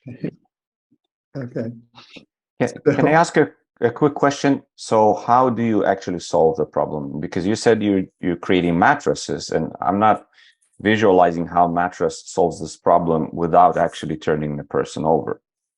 Exactly. See, so what we are building is a mattress that undulates and relieves pressure on the back of the patient body. So what we have is a very fundamentally different way of controlling the contact points and the pressure on the back of the patient. So we have this, think of it as like a sinusoidal wave in the X and Y direction, and which is so think of it as a checkerboard. I'm sorry, I should have just mentioned. So checkerboard, and the black squares are in contact with the patient versus the white squares are not. And it's more, so it's a combination of pressure and contact. So think of all the white squares having high pressure versus the black squares having no pressure. And then it switches, and you relieve the pressure on the back of the body. Okay. So believe it or not, I've actually invested in this space. So it's I never thought I'd hear another pitch on this topic, but so we're investors in a company called Sensory Data, and so we looked into the space, and there are, as there are other mattresses out there that undulate, that try to figure out a way to mechanically adjust pressures to relieve pressure on patients. They tend to be exorbitantly expensive is another issue. And then there's a question of patient comfort and efficacy. But so how much does your mattress cost? And, who do you think your initial target market is? Yeah, so the mattress is going to cost $3,000 per mattress. And the customer initially is going to be nursing homes and eventually making our way into the hospitals. Yeah. Okay. All right. Yeah. I mean, sensory data basically, gave up on the, they're addressing the issue that most of the nursing homes and hospitals find that the undulating mattress approach just, it's both expensive and not that effective. Maybe you figured that out. And so what sensory data is doing is simply doing a heat map of where there is pressure, so you can identify where and if there is pressure. It's possible that you and sensory data should get together, and so that you can actually identify where the pressure is. I don't know if you have sensors or not. Yes. Okay. Yeah, sorry to interrupt, but so yeah, I think we have three different versions that we anticipate. The first one is a manual mattress, which basically does not have sensors and is not automated. And we sell to, and it does not require any air pumps or power supply, unlike the standard mattresses. So our mattress does not need any air pumps or any pneumatics, and it's a purely mechanical mattress. The lowest version is basically you can pull the mattress. There is a lever, so you can have a 300-pound person laying on it, and all you do is like open a desk drawer. So think of it like a 200-gram force pulling a desk drawer, and you can change the pressure points on the back of the patient. So that's the beauty of this. And then there is the automated version where you can automate it, and you have a touch screen with a small low power actuator that can flicker the pressure points on the back. And the advanced version is a pressure sensing version, where you can see where the pressure is high, and you can change pressure points at any duration that you desire. Okay. All right. Okay. Very interesting. Thank you. Anybody else? Do you have any patents on this? Yes, absolutely. So we have 2 approved patents, and we have a third one that's patent pending in the United States, and it's also we have a PCT, so we are also pursuing the European patent on this. And this is a design patent? It is a utility patent. Utility, okay. So if you can you specify like some of the methodologies that were pretty unique here that you think that would be a defense mechanism for your distribution strategy to get inside of those hospitals? Yeah, so in terms of the design, like I was saying earlier, we have a very unique design. Like if you look at all the mattresses out there, they use air pumps. Like 90% of them use air pumps, and those are pillows. So think of them as segmented pillows that make up a mattress, and you're just inflating those pillows in alternating fashion. And we are completely different. We are disruptive. We have this mechanical set of trusses which form the base of the mattress, and we have a foam top that goes on the top of this set of trusses. And we alternate the trusses can be moved by, like I was saying, like you pull the lever on the side of the bed, and you change the sine wave. So the peaks become trough and the troughs become peak. So this is our very unique design, and it's based on MIT technology. It's called compliant mechanisms. So that allows us to use the strain energy stored in the structure to work as a spring. So it allows us to easily move these patients. Please shorten your answer because we have a lot of people in the queue. Yeah. So absolutely. I'll give some advice. Did that help? I'll give some advice. No, I'll give some advice to you. So if you were hiring me as a software engineer, that would have been a great pitch for me to come and work for your company.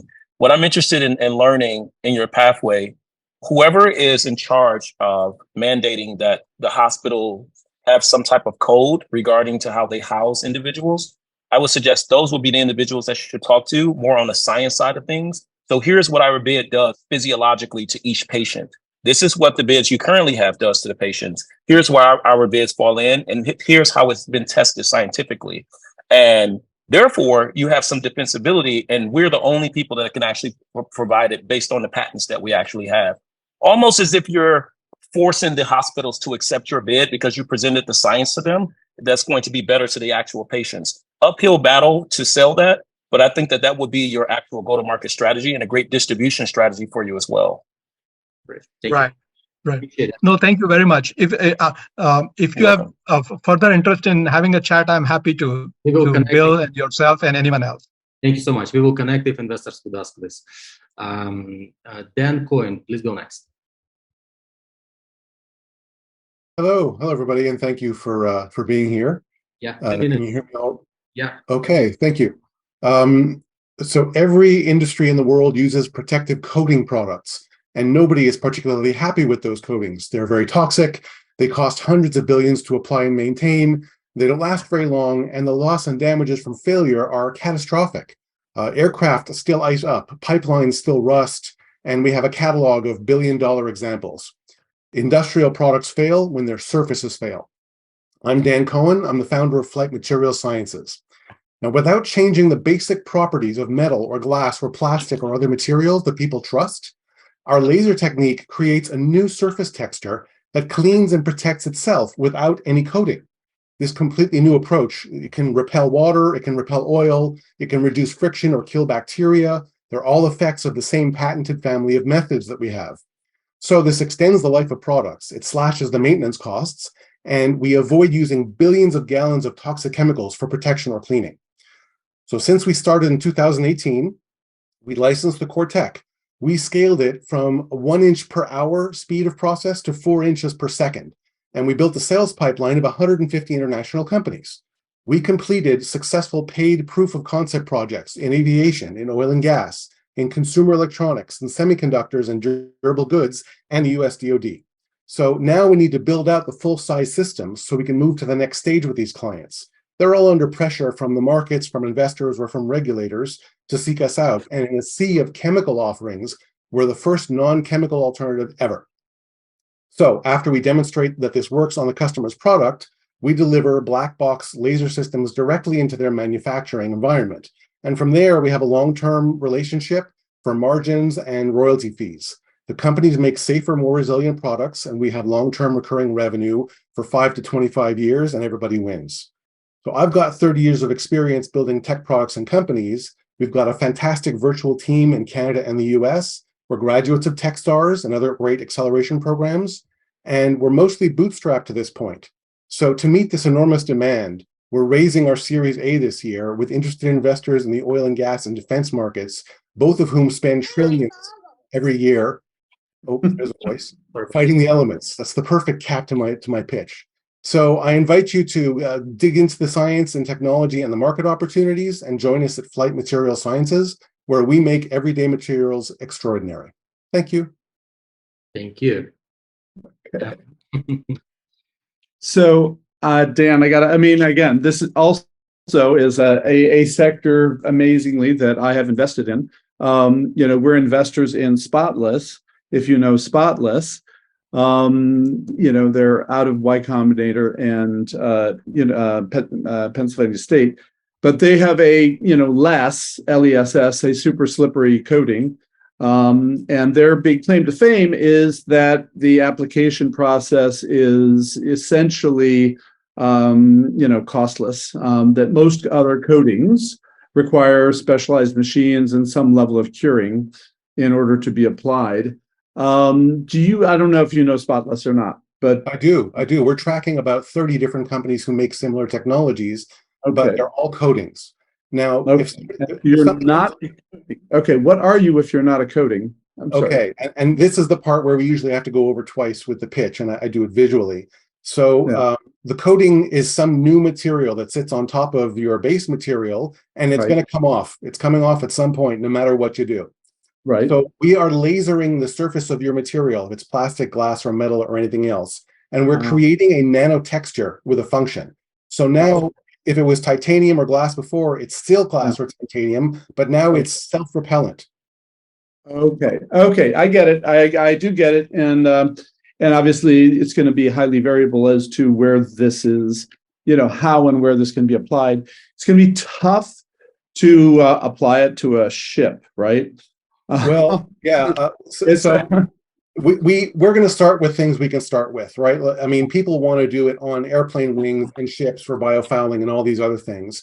So what we do is we go into those markets one piece at a time. I'm not going to do 747. I am going to do the instrument on the plane that gets iced up the most, that needs the work. I'm not going to do the side of a ship, but I am going to do the lead edge of a helicopter rotor, which takes a lot of erosion force. So we're going in little bits at a time. Okay. Okay. And so the business is the business is the machine that does the micro machining. Is that the business, or is it are you doing it as a service? Well, we don't want to do it as a service because the most efficient way for the customers to buy this is to have it in their house. Okay. So whether they buy the lasers from us or lease the lasers from us is really just the initial. But if we're making an improvement to their product and it's got a 5 or 20 or 50-year lifespan, then we want to charge license and royalty fees continuously as we go, and they're happy with that. Okay. Okay. So I would have, I mean, again, you weren't clear that you weren't clear that you weren't a coding. Somehow that did not come across clearly. Maybe it was because I missed it. But the flip side of it is that, I mean, I don't know how much time you want to spend leading in on how we hate coatings. I don't get up in the morning saying, God damn it, life is good except for those coatings, I'll tell you. Well, you're right. We when we focus on our sector pitches, we talk about the impact on you. Like if you've ever waited at the airport for the airplane to de-ice, you hate it. If you've ever had a small chip to your car and you have to repaint a whole piece or something, you hate it. So but you're not going to solve that problem. I mean, anytime in the next decade, right? I mean, so I wouldn't focus on consumers hating anything. I would focus on, who's got a hair on, what business has a hair on fire problem around this particular issue, and just knock our socks off with the value proposition to that target customer, not me waiting at the airport, because it's not credible, right? So how was my time? How much time did I spend, and how much was left? All right. I don't know. Forgive me, guys. Anybody else want to chime in on, flight? Yeah, we probably got to move on because we have a lot. Okay. So, but Dan, I would be happy to take a look. If so you're not competitive with Spotless. I get that. So all the things they do well, I'm glad to let them do, and all the things that the coating companies can't do, they come to us. Okay. All right. So I'm really excited about. Thank you so much, everybody. Yeah. Okay. So Dan, you'll connect us, right? Yeah, I will. So second connection, exciting. So great job, guys. All right. Next person is let me see. Next person is Mink from the Sterium. Mink, you there? Yes, I'm here. Sorry. Okay, turn on the camera, and you got 2 minutes. Go for it. Okay, thank you. So, you all might be a little bit tired now, so I'm bringing something interesting. Online idols are active for decades, and they earn money from their follower. OnlyFans is a famous business model. I assume that you all know about it. And today, this is a multi-billion dollars market. But they are making user bored quickly because most of them are just a good-looking person, and they are doing boring stuff. So why don't we create a much better version with technology? So the Sterium is a social network where users can subscribe to access exclusive content and interact with the virtual character. So we bring users the experience of interacting with a living person. The virtual character are powered by AI and computer graphic technology, and they are very good looking, realistic in any fantasy visual that you prefer.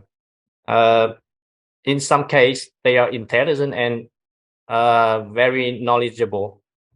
Min, you got 10 seconds. Please wrap it up. Yes. Sorry. So they are submissive and can offer long-term relationship. And now we are just launching the MVP version, and the character activity are backed by human, and we have designer and operator to create the content and interact with the user.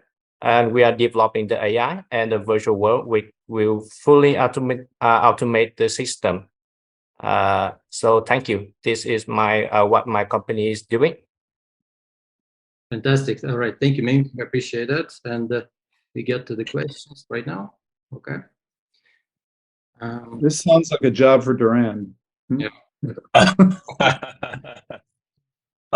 Ming, ni hao.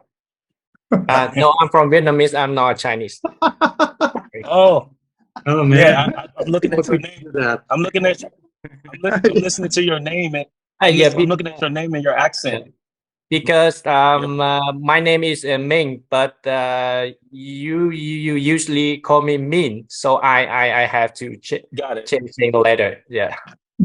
Oh, okay. That resonates. Yeah. So is it a particular app that you have? Do you have like a mobile app? Yeah, we are launching a website and mobile application. So you haven't launched it yet?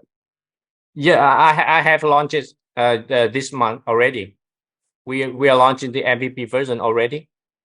You can access my website at thesterin.com. Yeah, so I wasn't quite clear on when I hear these consumer-based apps, social media, it's always interesting to me because the first thing is, do we need another social media platform? I wasn't quite clear on the value proposition and where you sit inside of the ecosystem with the Snapchats of the world, the Pinterests of the world, the Facebooks of the world, the messengers. So I wasn't quite clear on that, on your value proposition or where you sit in the ecosystem. Oh, so are you a OnlyFans subscriber? So I'm just replacing the human with my virtual character. They are not they don't have the limitation of the real human. For example, they are perfect and they can interact with multiple thousand of users at the same time, and they can offer a user a special relationship. That is is your idea that each person that's already on OnlyFans is going to have a special character connected to them?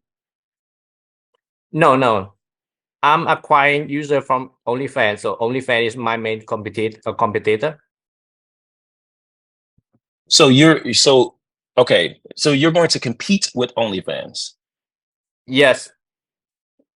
Got it. Yeah, I mean, I'll be interested in learning more. This is going to be a very long conversation. I don't want to take up the time here, but I'll be interested in learning more because I'm kind of confused. But it sounds interesting because I know that Second Life was really big on the virtual world, so I know that these things are really huge. People actually get married on Second Life with their online character, and it has nothing to do with their real life. But I would be interested in learning more offline for sure. Yeah, thank you very much. All right, thank you. Let's move on, and the next person. We have 13 minutes left and a lot of projects willing to pitch. So let's move to the next one. James Bestie. James. Hey there, I'm James. I'm the founder and CEO of Bestie.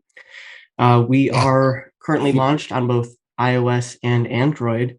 And our flagship product, the Bestie app, is a positive-only place to share your experiences, your favorite businesses, the hidden gems in your locale, anywhere around the world.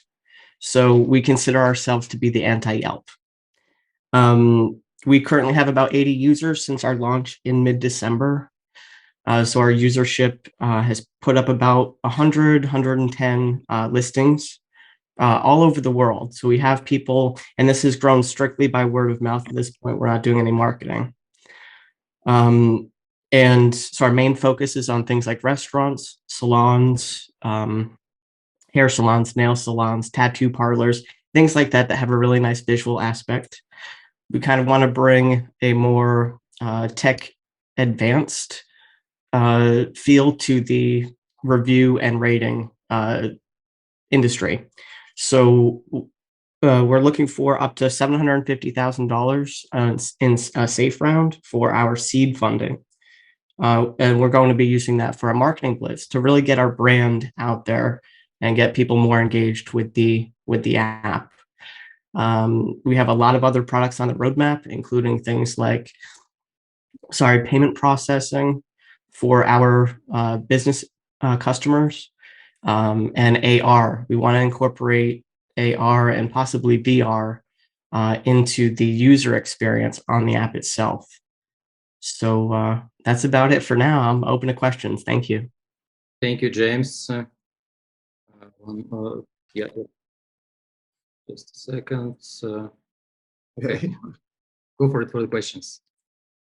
Whoa, where'd everybody go? What happened? Okay.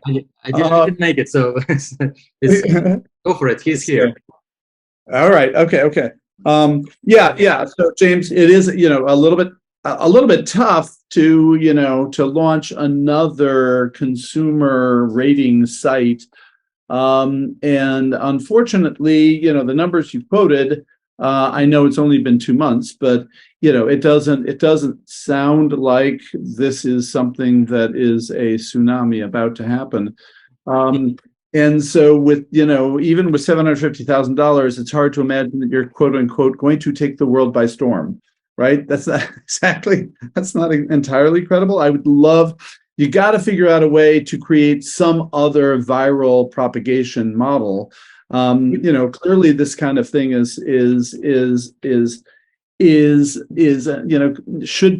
should have a viral component. And that's what I would have, you got to figure out, and that's what I would have figured out how to push, but you're going to have a lot more traction in terms of momentum to get people excited about funding this. And then second thing, I sort of get, positive only, but I mean, not in a rating site. I mean, so if the salon, made a mistake, you're not allowed to tell them, that just doesn't make sense. How do you have a positive only review site? That wasn't clear to me. So, I mean, I'm inferring that it means no nastiness, but whatever. Okay. So that's just the feedback. There's not really a question there. It's more feedback. Yeah, I appreciate that. And I can answer that very quickly, if that's all right. One would be, that is exactly what we're doing. We're starting a PR push, and we have 2 companies contracted with us to do, hopefully, content that does go viral, because we do want that out there. And then secondly, of course, in regards to the positivity, we just want to create a different type of experience for the users so that they're not getting bombarded with ads or reviews that they kind of have to wade through just to find a really good place to go. So everything is going to be kind of user generated content that, puts the best of the best out there. And it's not for every business. It's fairly exclusive. Okay. All right. Thank you very much. Hi, James. James, can you talk a little bit about your daily active users, your monthly active users? How do those figures look? Yeah, I mean, right now it's tiny because we only have about 80 users currently. But again, that was with no marketing, just kind of word of mouth and, talking to friends and family about it. So we have users as far away as Australia and Greece right now that are, posting things every day. So, we're growing, albeit slowly. But there is, and if you go on the Bestie app in your area, you'll see some. I have the app now. I'm looking at the app now. So my question: where Where are you located? I'm personally in North Carolina. My developer is in San Diego. Okay. And then So there, you said that you're raising capital for marketing. That's a bit troubling for these apps because it's a lot that you can do to get things kickstarted, to get to a proof point.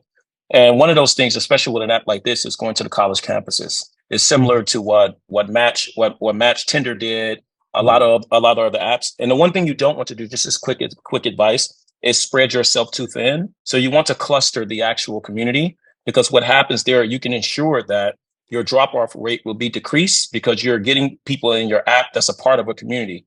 You're going to have to focus on an online to offline strategy starting out, because you're not going to be able to wow people when they first come in the app because there's no hook there yet, especially with a small user base. So perhaps you can have some offline events, maybe even a happy hour. So you go to the local spot that you're featuring and you say, hey, we want to ensure that X amount of people are going to come here, and with a 2-drink minimum. And then you can market yourself, the bestie feature spot or bestie happy hours. We pick a city and we throw a happy hour there.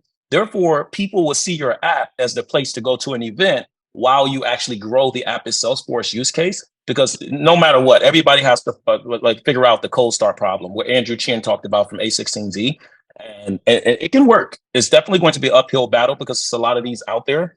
But as far as raising capital for marketing, I wouldn't suggest do that. You can start off like, hey, we're a new bestie app.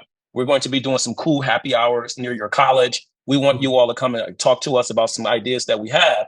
And then you can take that small cluster community and utilize them to spread out to the next community. So if USC was to do it, I'm giving an LA example, you could then utilize USC to go to the UCLA. My last point, you can even cluster inside of the cluster. So you can go to the USC MBA students and then say, hey, now we're going to do the engineer happy hour. And now we're going to do the athletic happy hour specifically for the women, then the men, then we're going to bring them two together. And that's how you actually create a community for your brand, which will give you some time to actually build out the app on the online side. But you don't need capital at this moment. Gotcha. Yeah. All right. Thank you. Thank you so much. Let's move on and let's take the final project of the day. Zamir just told me that he got to run urgently, so he excused, and so he won't do it today. Next week. Anyways, the final project of the day. Let me see, just a second. Find it. Okay. The lights. Alexis Fox lighter. Sorry for pronouncing correct. Are you here? All right. Yep, I'm here. Thank you so much. Go for it. Thank you. After working for almost 2 decades in social good marketing, social movement strategy, and behavior change, my co-founder and I created Lighter. The company empowers social good creators to realize their vital impact goals while growing their businesses with recurring subscriber revenue. We do this with a unique ecosystem of B2B2C software and services. Like Shopify is a tool to build e-commerce storefronts, Lighter enables creators to build progressive web apps and charge membership fees. The apps are branded for the creator and specifically tailored to help subscribers better themselves and the world at large. I've spoken to creators every week for many years now, and Lighter is solving a vexing problem for social good creators. While many creators have meaningful social good goals, they often lack the ability to provide their audiences with the personalized tools and guidance required to affect real change. Moreover, many creators don't have the ability to establish a stream of recurring revenue to grow their businesses on their own. As an example, when Beyonce and Jay-Z sought to help their audience eat a more plant-based diet to improve health and protect the planet, they turned to Lighter to generate their app to do so. Revenue from memberships has helped build their 22 Days Nutrition business. By providing both back-end and back-office support, Lighter allows creators to focus their time on what they love most while subscribers get the individual support they need. The market that we're going after is enormous and growing. As you probably know, the creator economy is now valued at $104 billion. And based on Adobe's creator economy research, we estimate that there are between 5 and 30 million social good creators. Lighter already has strong traction with strong margins, and we're capital efficient. For every dollar that's been invested in the company since 2019, we've returned $3.40 in gross revenue. We're now fundraising because demand for our apps and services has outpaced our ability to take on new creators. Thank you. Wow, sounds fantastic. Did I hear this correctly? You said Beyonce and Jay-Z utilized their platform? Yes. Oh, okay. So yeah, it sounds like you're a bit of a Squarespace, Shopify / GoFundMe. Am I understanding that correctly? Yeah, I think Squarespace, you create a website.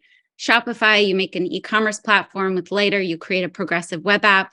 And the web apps are specifically designed to deliver impact and revenue. Got it. So are there any donations that could I create a campaign on your platform?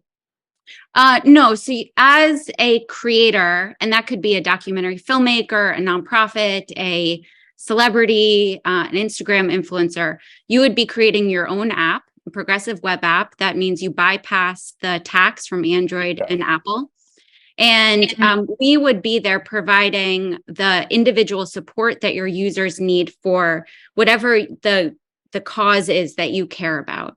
We're there both providing the software. We have a proprietary algorithm called Helix that takes your content plus evergreen content that's been made by the Lighter team and meets that user where they are on their journey and delivers a unique experience. We also offer to be an extension of the creators team. So for example, one of our partners has about 3 million TikTok followers, but it's just her and her husband. So we do the customer service, we create evergreen content, we provide data analytics, we talk about their organic marketing and how they can improve it.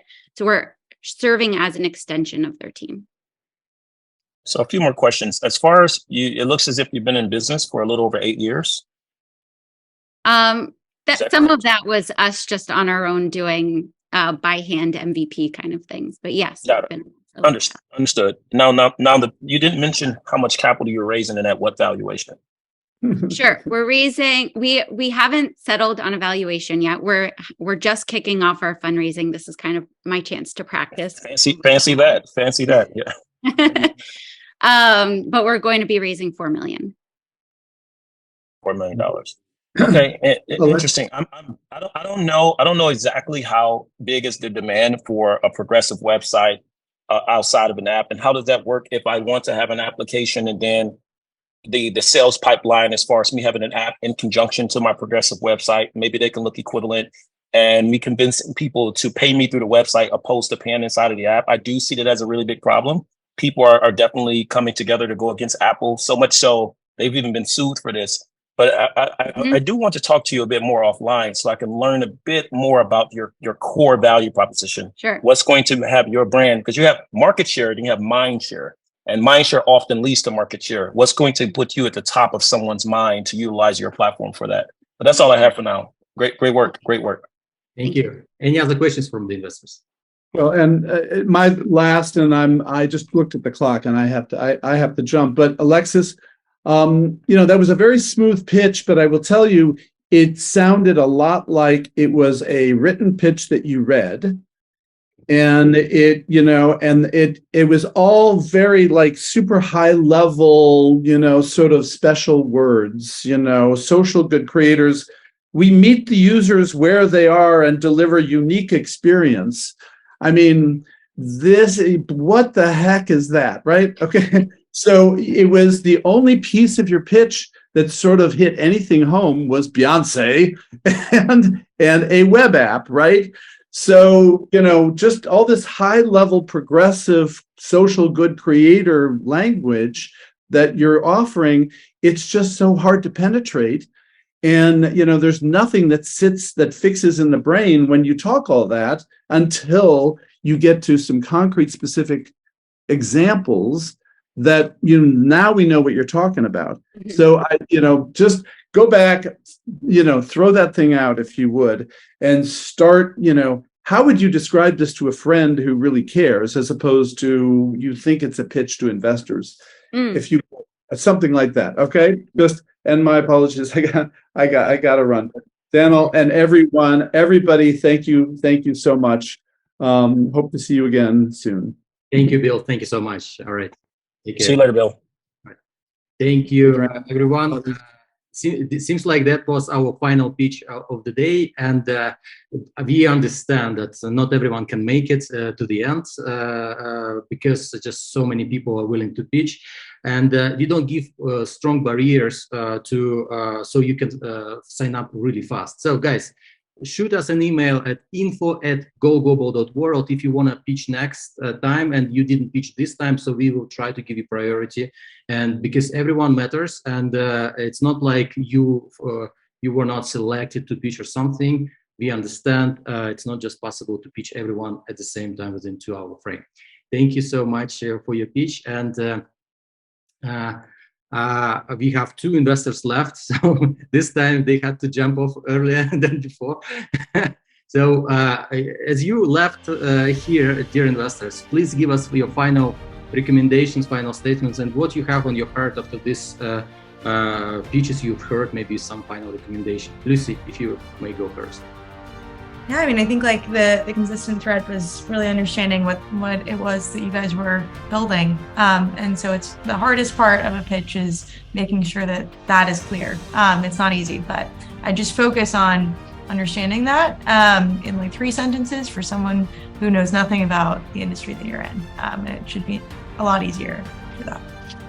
All right, thank you so much. Duránd, what's your final statement and recommendations for the final founders? First of all, thanks to Danil for another event. Thanks to the GGW team, and Lucy, nice meeting you. I sent you a connection on LinkedIn so that we can talk offline. Yeah, so it appears as if a lot of startups are early. The one thing I would communicate to them is when you're raising capital from angels, typically it's their own money, so they're going to be able to take a higher risk. My wife and I, we were texting back and forth about this. When you're seeking venture capital dollars, understand that the venture capitalists themselves, they're custodians of other people's money. So their decisions to invest in companies are going to be indicative of them being able to return the capital to their limited partners, i.e. their investors. So it's kind of a flywheel. Investors give us investors money. We invest in startups, and then startups return that money to us, and we return the money to the actual limited partners. So kind of consider that flywheel or that process in your structure as far as your ideas are concerned. Lastly, really understand how you sit as far as the valuation, because if you're suggesting that your company is going to be valued at X today, we're really not focused so much on if you're really worth that today. How can you get to the next round of funding, and what revenue model you can have in between the valuation you want us to set today and the next valuation, so that our investment can mature. Because if we set a $10 million valuation today and we have 10% of the company and you sell for 10 million, we just break even. We don't actually make any capital. So the goal is really to talk about, here's our path to revenue. Here's how we're going to justify our current valuation towards the next funding round, and here's how we get there. So a little bit of the heuristics on your path of funding, opposed to just this single round, which you're talking about us. But overall, I mean, it takes a lot of guts to come and present and to talk about your idea. And I'm always on the side of the founders. Thank you. Thank you very much. And thank you, dear investors, for great feedback. I really appreciate that. You know, guys, we've done another great pitch event. I really admire everyone's efforts for this. And yes, it's not easy. And yes, you get straightforward feedback. Don't take it personal. This is exactly a place where you face the reality. And we are not here to harm you. We actually want to help. And this is why we select great investors willing to help you, and of course considering you for investments. So please subscribe to our matching app that I put here in the chat. This is the app for investors, advisors, and startups to match and find the exact matches you're looking for. It's in beta, and we are giving access slowly to everyone, but not right away. And thank you all for RSVPing for the next event that will happen next week. It's important that you guys not only RSVP, but also share on your social media. And when we post this video on our YouTube channel, don't forget to press the like button, subscribe to the channel. It helps us with the hacking the algorithms, and so more quality people are coming from out there to pitch, and we bring new projects to investors. Thank you everyone for great pitch, and I look forward to see you again next week. And next week is on Thursday at 8 p.m. Take care, guys. Bye. Thank you. Take care. See you later, guys.